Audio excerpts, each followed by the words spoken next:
Sonra bir şeyler istediğini kardeşim. Yani amcanın hanımı var.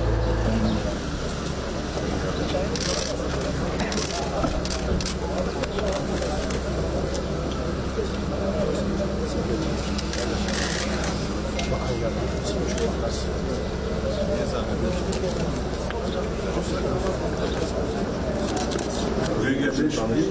Büyük gerçek hoş geldiniz. Allah'ın da kırmasın.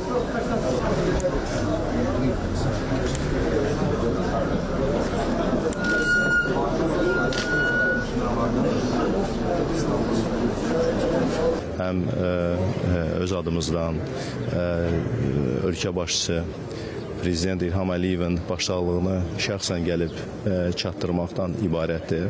Biz Allahdan mərhum Osman Çavuşoğluya rəhmət diləyirik. Onun o dünyasının cənnət olmasını ürəkdən arzu edirik və mən şəxsən